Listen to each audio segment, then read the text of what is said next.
ते आमच्या सगळ्या कीर्तनकारांचे जिव्हाळ्याचे असणारे आमचे भैयासाहेब. भैयासाहेबांनी सांगितलं, बाबा काही झालं तुम्हाला आमच्या गावाच्या सप्ताहामध्ये कीर्तन करावं लागेल. आणि ही तारीख आज चालू तारीख दिल नाही शे.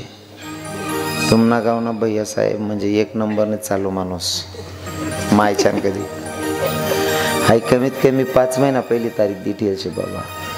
म्हणजे कीर्तनकारले नाही म्हणाल बी चान्सने तारीख खाली नाही बा असं. हो, खरं तर भैयासाहेबांचं सगळ्यांवरच प्रेम आहे. असा कोणता कीर्तनकार नसेल की ते भैयासाहेबांना ओळखत नसतील.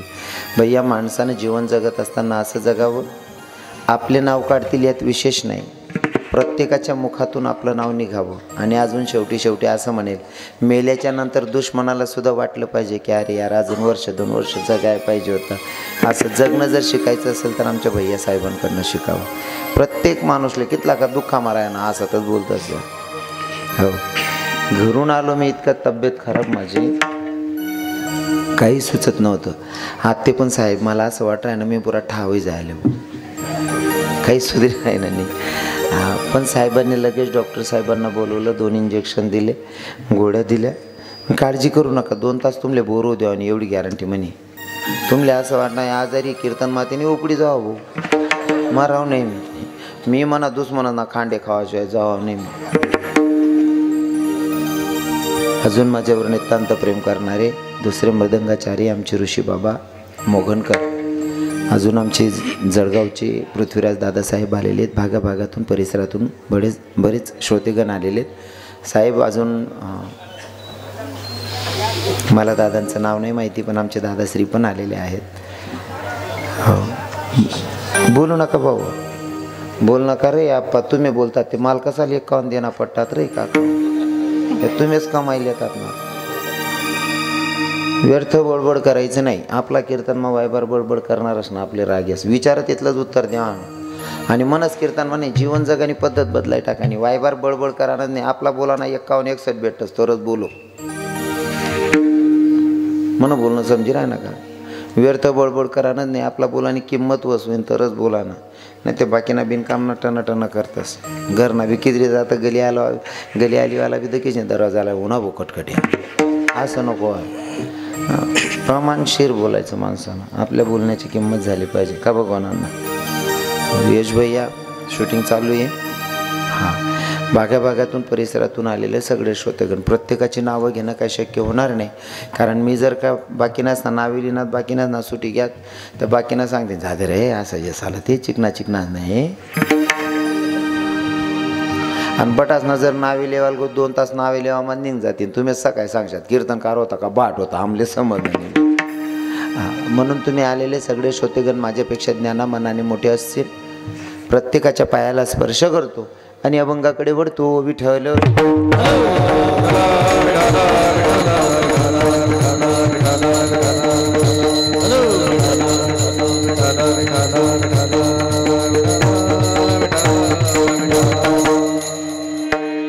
सप्ताहाचा पर्व आहे रामनवमी, तर हनुमंतरायांची जयंती. बरोबर आहे ना.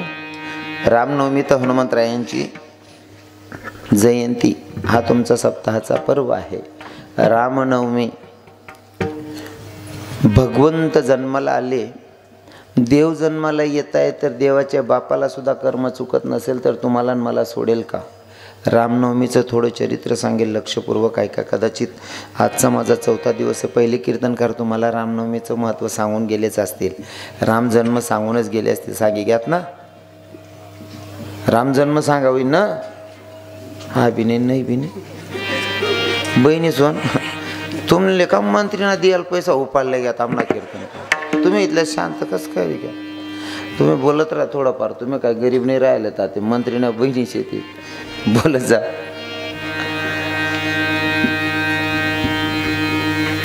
रामनवमीचं महत्त्व जरा 2-5 मिनिटात पटवतो, मग अभंगाकडे वळूया. राजा दशरथाला आकाशाची वाणी झालेली. राजा दशरथाला आकाशाची वाणी झाली आणि आकाशाच्या वाणीतून सांगितलं गेलं, राजा दशरथा तुझ्या पोटी संततीच नाहीया. राजा दशरथाच्या पोटी संतती नाहीया. मग राजा दशरथाच्या पक्क लक्षात होतं की मला पुत्र प्राप्ती होणार नाहीया. पण एका ठिकाणी बाळ श्रावण त्याच्या मायबापांना काशी यात्रेला नेत असताना मायबापांना पाण्याची तहान लागली आणि एका ठिकाणी मायबापांनी सांगितलं, बेटा आम्हाला पाण्याची तहान लागली, तेवढं पाणी आणून दे. मायबापांना बसवल्याच्या नंतर बाळ श्रावण पाण्याचा शोध घेत जाताय.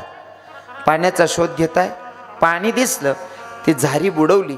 जशी का झारी बुडवली, त्या झारीचा बुडबुड दिशी आवाज राजा दशरथाच्या कानी पडला. आणि राजा दशरथ शिकारीसाठी बसलेला होता.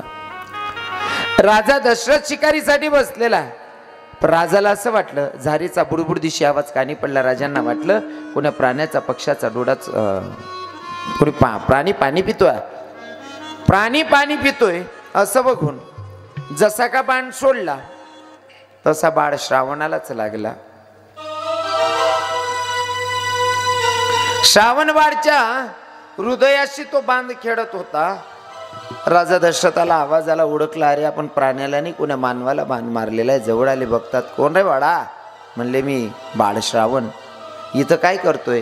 काय नाही राजे, मायबाप आंधळे आहे, त्यांना काशी यात्रेला नेत होतो आणि काशी यात्रेला नेत असताना पाण्याची तहान लागली माझ्या मायबापांना. मी अरण्यात बसून आलोय आणि मी पाणी घ्यायला आलतो. दादा, आंधळ्या मायबापांना कावडमध्ये बसून काशी यात्रा करणारा बाळ श्रावण आजही चरित्र ऐकलं, चरित्र वाचलं, डोळ्यातून अश्रू येतात. आणि प्रत्येक बापाला वाटतं मुलगा एकच दे, पण बाळ श्रावणासारखा दे. इथं बसलेले प्रत्येक मायला वाटतं ना माया, हो माझा मुलगा बाळ श्रावण झाला पाहिजे. वाटतं ना माझ्या मायांना? वाटतं ना ताई? प्रत्येक बाईल वाटच ना मना पोरगा श्रावण बाळ व्हायला पाहिजे. ताई, मी तुमच्या पाया पडून सांगतो, आजच्या कीर्तनातून अजिबात राग धरायचा नाही. बोलणारा कोणी धोंडायचे का रवी किरण महाराज हे बघण्यापेक्षा बोलणारा तुमचा भाऊ आहे, तुमचा मुलगा आहे असं समजून ऐकायचंय. प्रत्येक बाईला वाटतं की माझा मुलगा बाळ श्रावण झाला पाहिजे. प्रत्येक मायला वाटतं माझा मुलगा श्रावण बाळ झाला पाहिजे. माय, तुझा मुलगा श्रावण बाळ व्हायला पाहिजे असं तुला वाटतं तर तुझ्या नवऱ्याला श्रावण बाळ होताना बघण्याची दृष्टी तुझ्याकडे ठेव. माझं बोलणं कळतंय का तुम्हाला? नवरा जर मायबापांची सेवा करत असेल तर तो त्याच्या मायबापांचा बाळ श्रावण बनतोय ना, तर त्याला बनू द्या, कोणी आडवा हात करू नका. काही बहिणींना माझा बोलण्याचा राग येईल, पण तुम्हाला सांगतो, आपले लहान लहान लेकरं बघतात ना, आपले लहान लहान लेकरं बघतात, माझी माय आणि माझा बाप, माझी आजीचं किंवा आजोबाचं सगळं काम करतात. तो बघतोय, त्याचं लग्न झालं, लग्न झाल्याच्या नंतर त्याची बायको आली, त्याच्या बायकोनं जर नाटकं केली आपल्याला तुमच्या मायबापांमध्ये राहायचं नाही, तर तो पोरगा सांगेन, ए वेगळं राहायचे आमचे संस्कार नाही, या आमले वेगळं राहणं वयन नाही शे, आमना खानदानमा मायबाप वागान वयन शे.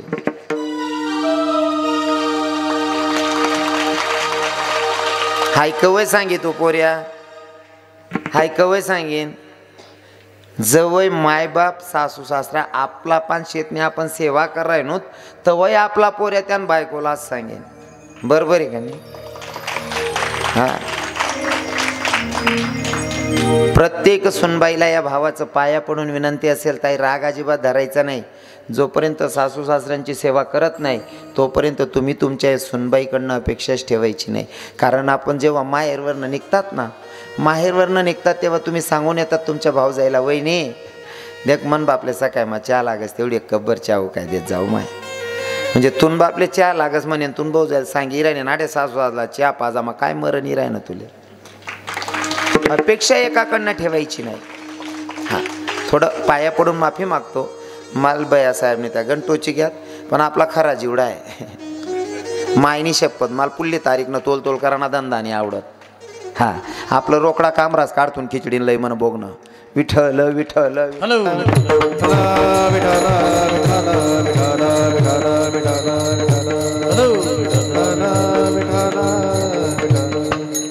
आणि जर चूक असेल तर सुधरवायची बहिणीनो.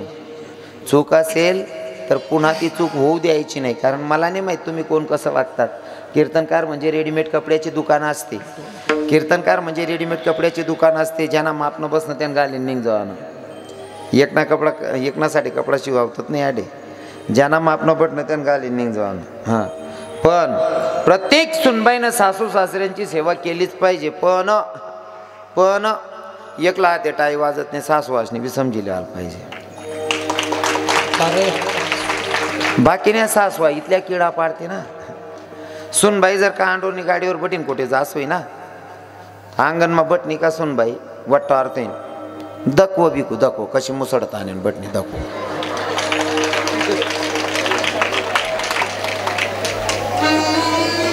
आणि लक्ष्मी पूजन करीश नाही जवाई जर अंडेरले बसाडीन लयस ना दलीवर का पापडे टाके ना तरी सांगस दकवा माय मन बिकू कशी सोनचिडी कशी मजानी बटी तुनी सोनचिडी दुसऱ्यानी मजा ना मुसडानी मराल टाईमवरची या बेटी तुला वाय बारले. एका हाताने टाळी वाजत नाही ना. हो, दोघांनी समजून घेतलं पाहिजे तर ते शक्य आहे. नाहीतर अपेक्षा प्रत्येकाला की मला मुलगा श्रावण सारखा भेटला पाहिजे, मला दीर लखन सारखा भेटला पाहिजे. त्याच्यासाठी प्रमाण सांगेल ऐका. हे माँ से मांगे माँ की ममता, मुझे पुत्र मिले श्रवण की तरह. अरे भाभी मांगे देवर लक्ष्मण की तरह, अरे भाभी मांगे देवर लक्ष्मण की तरह, भाभी मांगे देवर लक्ष्मण की तरह, भाभी मांगे देवर लक्ष्मण की तरह. ओ गुरबिन ज्ञान कहाँ से लाऊं, इससे बढ़कर कोई नहीं.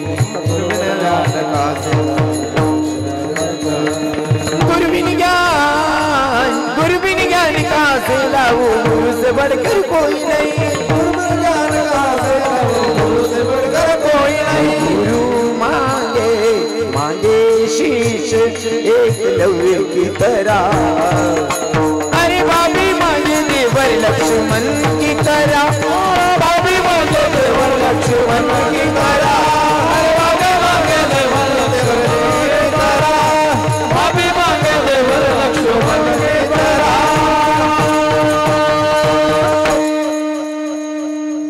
माँ से मांगे माँ की ममता, मुझे पुत्र मिले श्रवण की तरह. अरे बाबी मांगे देवर लक्ष्मण की तरह. अपेक्षा प्रत्येकाला पण आपणही कोणाची इच्छा पूर्ण केली तर आपली होते. विठ्ठल विठ्ठल.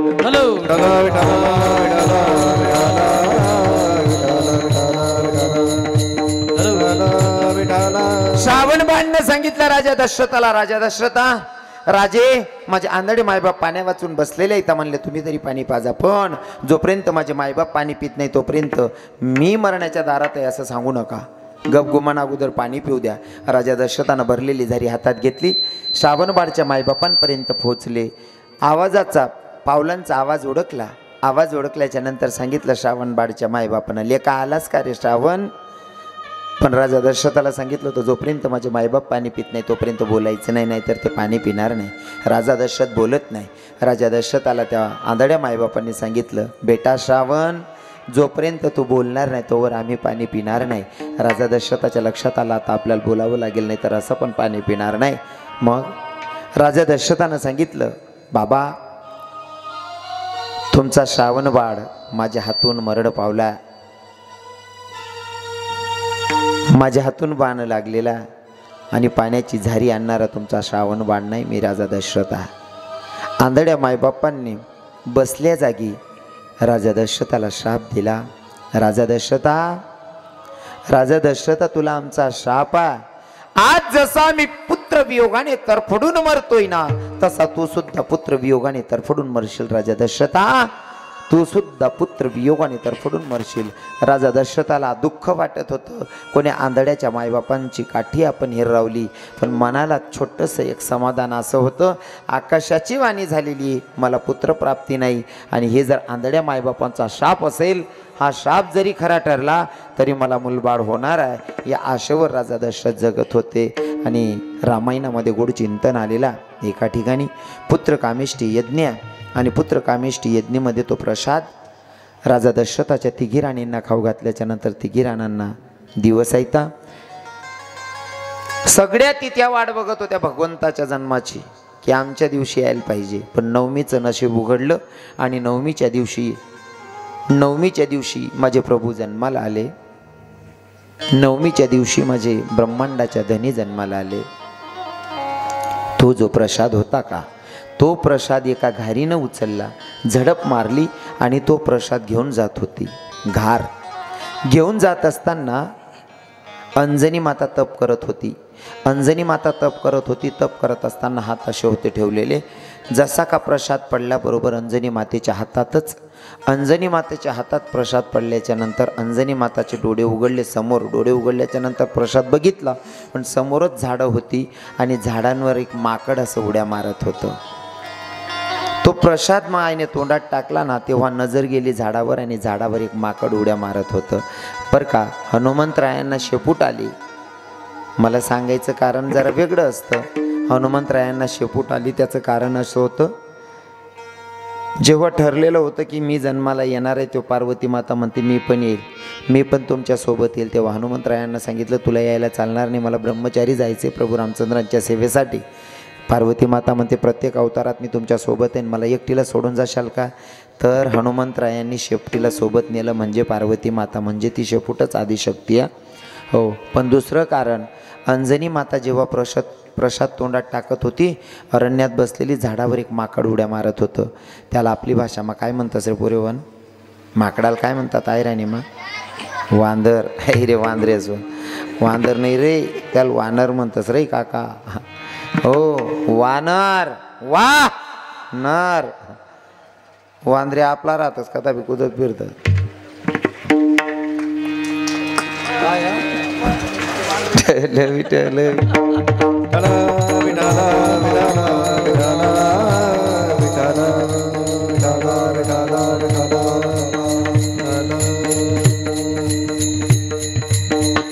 प्रसाद खात असताना समोर वानर बघितलं आणि अंजनी माताच्या पोटी येणाऱ्या पुत्राला शेपूट आली. मला सांगायचं एवढंच आहे, दिवस गेल्याच्या नंतर माईनं चांगलं बघावं, दिवस गेल्याच्या नंतर चांगलं खावं, तर लेकरं चांगले जन्माला येतात. माया बहिणीसवन हो, खानपेनवर बी राहस. आपली कूक पवित्र तर पोरगं चांगलं जन्माला येतं. एक पोरे दाखल पण पाहिजे चोऱ्या करे, दाखल पण पाहिजे चोऱ्या करांचं वय पुढे गे लगीन करान वय मावना त्यानं लगीन कर. योगा साहेब आहो भाऊ चोऱ्या करे, नेमकी बायको बी त्याला चोरटीच भेटणे, पण ती पण दागल्या मोठ्या चोऱ्या करे. असं गलीमाई चालता चालता कोणा डबा पडेल राहत त्या उपाडे, कोणा ताटल्या उपाडे, कोणा वाट्या उपाडे. हो, छोट्या मोठ्या चोऱ्या करायची. योगा आता नेमकं त्यांना दिवस गेल्याच्या नंतर बाळंतपणाची वेळ जवळ आली. डॉक्टर साहेबांच्याकडे नेलं. डॉक्टर साहेबांना सांगितलं, म्हणले डिलिव्हरीची वेळ आलेली आहे. डॉक्टर साहेबांनी बघितलं, म्हणले या पोरीला नॉर्मल डिलिव्हरी होणार नाही, मग शिजर होणार आहे. शिजरसाठी टेबलावर लेटवलं. त्या पोरीला बाळ जन्माला आलं. बाळ आलंही जन्माला, पण पोरगानी मूठच काय सुटे नाही साहेब, भैयासाहेब, पोरगानी मूठ काय सुटे नाही. बराच डॉक्टर असले दखाडं, वैद्य असले दखाडं, म्हणे पोरगं मूठ का बस सोडत नाही. एक सुज्ञे बाबा होतात म्हणे, भाऊ बघतले दखाडाय गे, वैद्यले दखाडाय गे, डॉक्टरले देखाडाय गे. एक काम करा रे, एखादा मानसरोग तज्ज्ञ डॉक्टरले देखाडा म्हणे. मानसरोग तज्ज्ञ डॉक्टरांकडे नेलं. डॉक्टर हुशार होता. पोरगाल टेबलावर लेटवलं. डॉक्टर साहेबांच्या गळ्यामध्ये 2-3 तोड्या सोन्याची चेन होती. ती सोनान चेन काढीन पोऱ्यांना समोर अशी फिराई, सोनान चेनाची फिराई. पुराण पटकन हात मोक्या करान चेन धरी, जवळ चेन धरी ना हात मोक्या करा, तो त्यानं हात मै 5 ग्रॅमनी अंगठी खाले पडणी. तपास लावा अंगठी कस काय होती भाऊ, तपास लावा. ते शिजर करता नरसाना हात मै उपाडी येलो होती त्या. हा कशाचा परिणाम आहे, कशाचा परिणाम आहे हा? आईबापांची खूप पवित्र असेल तर पोरं चांगले जन्माला येतात. हो, अंजनी मातानं प्रसाद खाल्ला ना, समोर वानराला बघितलं म्हणून हनुमंतरायांना शेपुटा. हनुमंतरायांचा जन्म, प्रभू रामचंद्रांचा जन्म, आणि या निमित्ताने आपला सप्ताह आहे. सप्ताहात अभंग निवडला. या फुला तो एक देव करून घ्यावा. या अभंगातून तुकोबर आहे तुम्हा आपल्या जीवांना सांगतात, भैया आपला जो जन्म आहे ना, तो भगवंताच्या प्राप्तीसाठी आहे.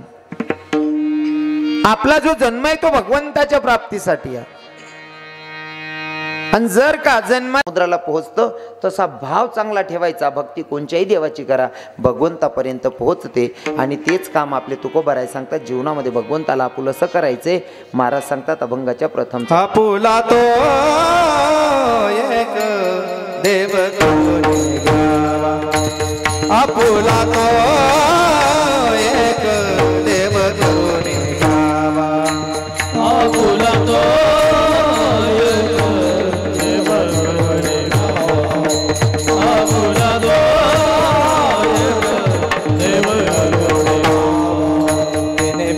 जीवा सुख नोवे, तेने बिना जीवा सुख नोवे, तेने बिना जीवा सुख नोवे, तेने बिना जीवा सुख नोवे.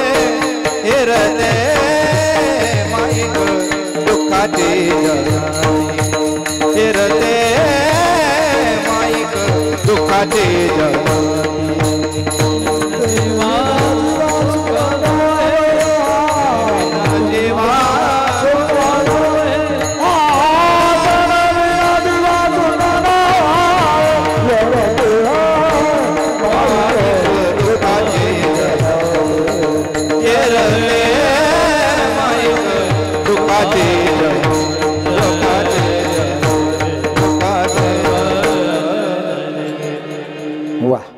साध्या सोप्या भाषेमध्ये एक चरणाचा भावार्थ मी सांगण्याचा प्रयत्न केलेला आहे. 11 वाजून 10 मिनटं झालेत आणि मला माहिती आहे की 10 मिनटं पंचपदी लेट झाली होती. ते 10 मिनटं पण भरून काढले. 5 मिनटात सेवेला पूर्ण विराम असेल. बरोबर आहे ना साहेब? बरोबर आहे ना? हां, ऐकून नाही राहिलं मला. आंबा कानेवाना बाकी होता असं. अच्छा, मला तवस सांगतात ना, मी तवस काने कर देतून खीर कसाल खातो मग. विठ्ठल विठ्ठल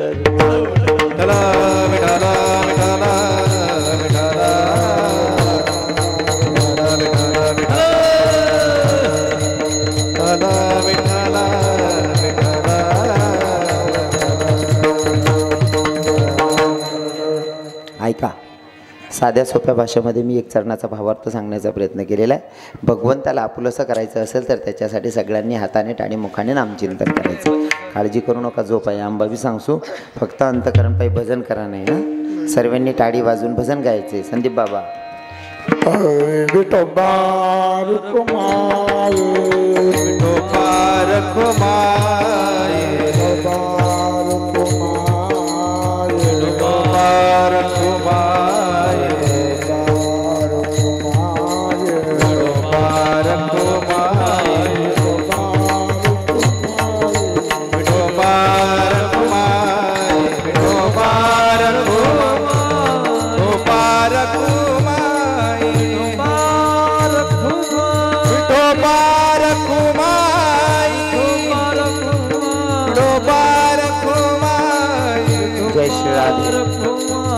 सगळ्यांना विनंती असेल, जागा कोणी सोडायची नाही.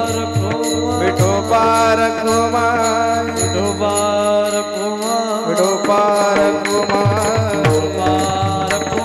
विठोबा रखुमा,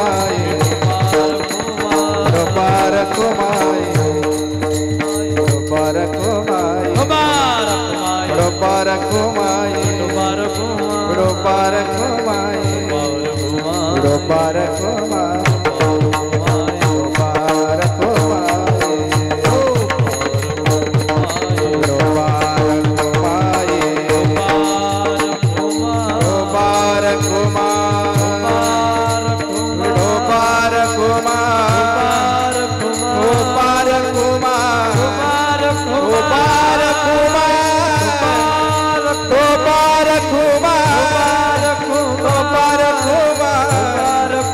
Bye.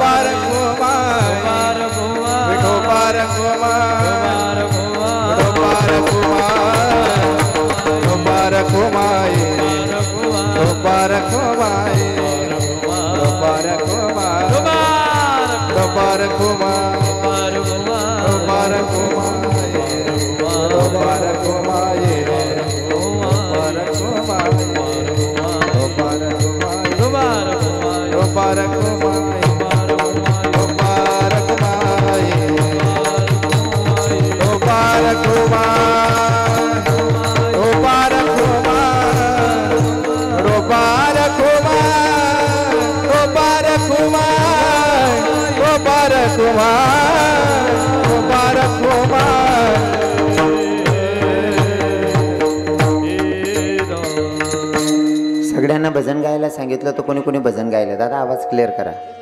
जय श्री राधे. सगळ्यांना भजन गायला सांगितलं तर कोणी कोणी भजन गायलं खरं खरं सांगा. शपथ आहे, खोटं बोलायचं नाही. हां, मोजून 5-10 मिनिटात सेवेला पूर्ण विराम असेल. कोणी कोणी भजन म्हणा. कोणीच नाही. देवनेन तुम्ही काय दरादरी विजायचे का? बोल त्या उपाध्या व्हायचे बो आमले तो चालत नाही बा असं काही शे का? अरे भगवंताचं नामचिंतन करायचं आहे, अंतकरणापासून झालं पाहिजे. आठे भजन म्हणान सांगू साहेब, भैयासाहेब आठे भजन म्हणान सांगू. आठे म्हणतात नाही. आठे चांगलं वातावरण आहे म्हणा. बाबा कीर्तन लिही बसेल शेतच. नाही तर काही काही गावेच ना मोतारा बी आता कीर्तन लिही येतात नाही, कीर्तनमा दिखतात नाही. तुम्हाला गावनं चांगलं आहे. बाबा लोकी कीर्तन लिही बटेलेत.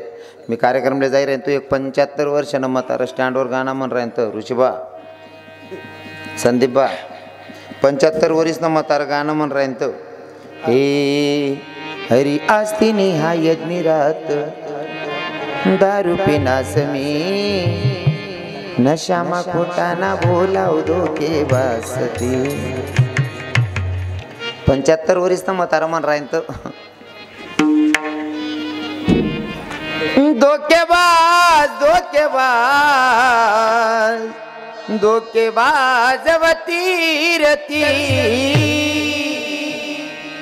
75 वर्षी वयमा जरी असा गाणं म्हण राहणे यान पहिले कितला किडा पाडेल होते बरं. अरे चाल जर ती आवडली तर भाव आपले ओतायचेत नाही का? हे तेरे प्यार में मैं काना दीवानी हो गई, तुझे देखते ही प्रभु मस्तानी हो गई. तेरे वास्ते में काना घर छोड़ आ गई, तेरे वास्ते में काना घर छोड़ आ गई.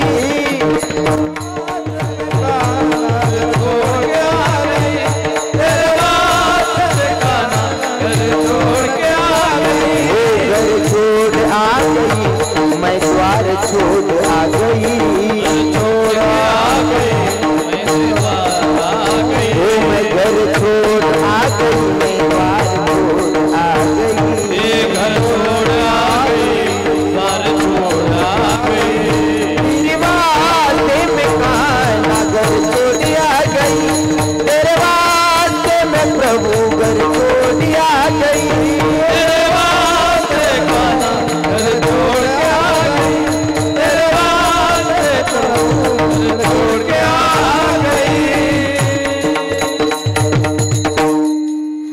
त्या गावना बाबानं आडेना बडा बाबा चांगला आहेतच. भावसले सांगत तरुण भाऊसले जन्म आहे तोपर्यंत तारुण्य तोपर्यंत भगवंताची प्राप्ती करून घ्या. नाही ते बऱ्याच लोकेसले असं वाटत अजून आपली काय वयशे अजून खेवा कुदानी वयशे पुढे करसूत भजन जवान वय घेत का मग सांगता आपला संसारना टाईम आहे बुवा ते काय देवदेव कराना दहेडपणे करसूत. हो त्याच्यासाठी आमचे संत सांगतात हे तू तो संत भेद ना पायो वो तारा हीरा जन्म गमवायो. जवान बालपन में कहता था कि मैं बजूंगा राम, आज मैं बजूंगा राम. तू तो खेल कूद करवायो वो तारा हीरा जन्म गमवायो, तारा हीरा जन्म गमवायो, वो तारा हीरा जन्म गमवायो. जवानीपन में कहता था कि मैं बजूंगा राम, अरे मैं बजूंगा राम. तू तो मासी मच्छी खिलवायो वो तारा हीरा जन्म गमवायो, तारा हीरा जन्म गमवायो, वो तारा हीरा जन्म गमवायो. बूढ़ापे में कहता था कि मैं बजूंगा राम, बूढ़ापे में कहता था कि मैं बजूंगा राम.